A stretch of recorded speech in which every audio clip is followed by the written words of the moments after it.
이건 진짜 병원에서 제일 많이 듣는 질문 중 하나인데요. 선생님, 근데 이런 얘기 해도 되나요? 하면서 망설이시는 그 질문.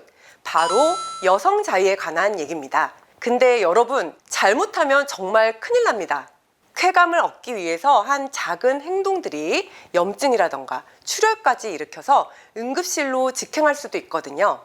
오늘은 산부인과 의사가 절대 비추천하는 여성 자위 습관 바로 알려드릴게요.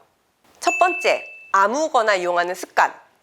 이거 진짜 많아요. 칫솔 손잡이로 아니면 오이로 이런 식으로요. 이런 건 100% 세균 감염의 원인이에요. 특히 표면에 요철이 있는 물건은 세균 덩어리 그 자체라고 보시면 될 것 같아요. 한 번은 실제로 환자분이 화장품 뚜껑을 이용했다가 질 점막이 찢어져서 응급실로 온 적도 있었어요. 심지어 어떤 분은 플라스틱 조각이 안에서 부러져서 CT까지 찍어서 찾아냈습니다. 믿기지 않으신다고요? 하지만 생각보다 많이 있는 사건들이에요. 두 번째, 비추천 습관은 손 깨끗이 안 씻고 하는 경우. 에이, 그냥 내 손인데 괜찮겠지. 아니요, 안 됩니다. 손톱 밑에는 세균이 엄청 많아요. 더러운 손으로 자극하면 질 내부에 세균이 들어가서 질염, 방광염, 심하면 자궁경부염까지 올 수 있어요. 세 번째, 세정제, 로션, 오일 아무거나 쓰기. 이것도 진짜 많은데요. 윤활제로 그냥 집에 있는 로션 썼어요 하시는데 얼굴에 바르는 로션의 pH는 질 속 pH와 완전히 다릅니다. 질 내부는 약산성이 유지돼야 되는데 일반 로션은 알칼리성이라 균 밸런스가 완전히 깨집니다. 결과는 냄새, 분비물, 가려움, 그리고 바로 병원행이죠. 네 번째, 진동기 과사용. 진동기 자체는 문제가 없습니다. 다만 매일매일 강한 자극에만 익숙해지면 실제 관계 시에 감각이 둔해질 수 있어요. 심한 경우엔 관계할 때 감각이 아예 안 느껴져요 하시는 분들도 꽤 있습니다. 몸이 아니라 뇌가 이 정도 자극 아니면 반응 안 해, 이렇게 학습돼 버리는 거죠. 그럼 안전하게 하려면 어떻게 해야 하냐? 손은 무조건 깨끗하게, 화학 성분이 첨가되지 않은 전용 윤활제로, 세척된 전용 도구만 사용하기, 질 내부보단 외부 자극 위주로, 자주보단 가끔, 과하지 않게, 그리고 가장 중요한 건 뭔가 이상하다 싶으면 바로 병원으로 오세요. 이건 부끄러운 일이 아니거든요. 성건강 관리도 결국은 자기 몸을 아끼는 일이니까요. 여러분, 쾌감은 일시적이지만 부작용은 오래갑니다. 이건 괜찮겠지 싶었던 행동이 병원 방문을 부르는 지름길이에요. 부끄럽다고 숨기지 마시고 정확한 정보로 자신을 지키세요. 선생님, 저 정말 노력했어요. 타이밍도 맞췄고 영양제도 챙겨 먹고 스트레스도 줄이려 했는데 왜 임신이 안 될까요? 제가 외래에서 하루에도 수십 번씩 듣는 말인데요.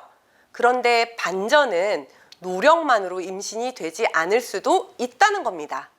우리는 흔히 배란일 플러스 관계는 임신이라고 생각을 하는데요. 하지만 실제로는 건강한 부부가 배란일에 관계를 가져도 임신 확률은 20에서 25% 뿐이에요. 즉, 4번을 시도해도 3번은 자연스럽게 실패하는 구조예요. 반전이죠. 문제가 있는 게 아니라 그게 정상인 경우가 대부분입니다. 또 하나의 반전은 여성의 몸이 임신을 거절할 때가 있다는 거예요. 몸이 피곤하거나 스트레스 호르몬이 높거나 체중이 너무 낮거나 높을 때 자궁은 지금 아기를 맞을 타이밍이 아니야 하고 신호를 보내요. 즉, 몸이 스스로 임신을 멈추는 방어 기전을 가진 거죠. 많은 분들이 내 난자에 문제가 있나 하시는데요. 사실은 원인이 남성 쪽에 있는 경우도 많습니다. 통계적으로 난임의 40%는 남성 요인, 즉 정자의 수, 운동성, DNA 손상 등 다양한 원인이 있기 때문이에요. 그런데 반전은 남성 본인은 멀쩡하다고 느껴서 검사조차 안 받는 경우가 많다는 거죠. 또 이런 경우도 있어요. 저는 피임 안 하고 몇 년째 살고 있는데요. 근데 왜 임신이 안 될까요? 자세히 보면 아침은 커피 한 잔, 밤에 야근, 주말엔 폭음, 스트레스는 한도 초과. 이건 사실상 몸이 스스로 피임 중이에요. 카페인, 흡연, 음주, 수면 부족, 과로는 호르몬 밸런스를 무너뜨려서 배란 자체를 불안정하게 만들어요. 마지막 반전은 바로 마음이에요. 임신을 목표로 만들면 몸은 오히려 긴장을 합니다. 스트레스 호르몬이 배란을 억제하거든요. 제가 본 많은 부부들은 포기했을 때 자연 임신이 되는 경우가 정말 많아요. 몸이 긴장을 풀면 호르몬이 정상화되기 때문이죠. 임신은 단순히 수정이 아니라 몸과 마음의 조화가 만들어내는 결과입니다. 너무 자신을 탓하지 마시고요. 건강검진, 기본적인 난임검사, 생활습관 조절만으로도 대부분의 부부는 충분히 임신할 수 있습니다. 노력보다 중요한 건 준비된 몸, 그리고 그 시작은 나를 돌보는 일이에요. 오늘도 여러분의 몸은 열심히 준비 중입니다. 조금만 더 믿고 기다려주세요. 선생님, 저 이번에 또 사오핌약 먹었어요. 혹시 이렇게 자주 먹으면 불임이 되나요? 정말 많이 듣는 질문입니다. 결론부터 말씀드리면 사오핌약 때문에 불임이 되는 경우는 거의 없습니다. 하지만 여기에 절대 놓치면 안 되는 함정이 있어요. 사오핌약은 착상을 막는 약이 아니고 배란을 늦추는 약이에요. 즉, 정자와 난자가 만나지 못하게 시간을 벌어주는 거죠. 그래서 이미 배란이 된 뒤라면 효과가 없어요. 그리고 불임이 되지는 않지만 자주 먹어도 괜찮다는 뜻은 절대 아닙니다. 사오피임약에는 일반 피임약의 10배 이상 강한 호르몬이 들어있어요.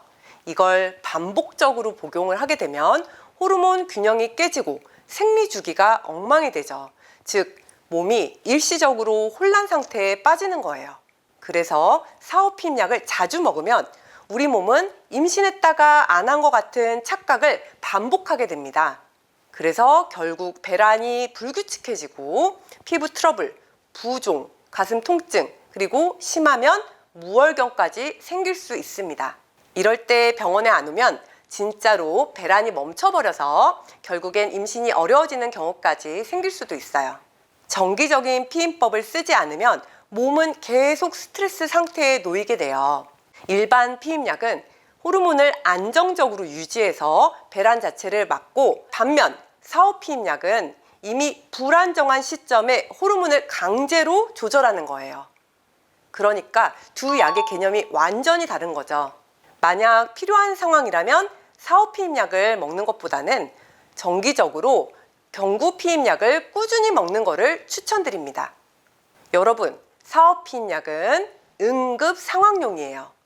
생각보다 안전하지만 자주 복용하면 몸은 신호를 잃어버릴 수 있습니다. 만약에 생리 주기가 불규칙해졌다면 병원에 꼭 오시고요. 불임보다 더 무서운 건 내 몸의 균형을 잃는 것입니다. 당황하지 말고 부끄러워하지도 마세요. 당신의 몸은 언제든 회복할 수 있다는 사실 꼭 기억하세요. 선생님, 관계 후에 꼭 질염이 와요. 비누로 씻고 청결하게 관리하는데 왜 그러는지 모르겠어요. 정말 많이 듣는 질문이에요. 그런데 반전부터 말씀드리면 너무 깨끗하게 관리해서 생기는 질염도 있습니다.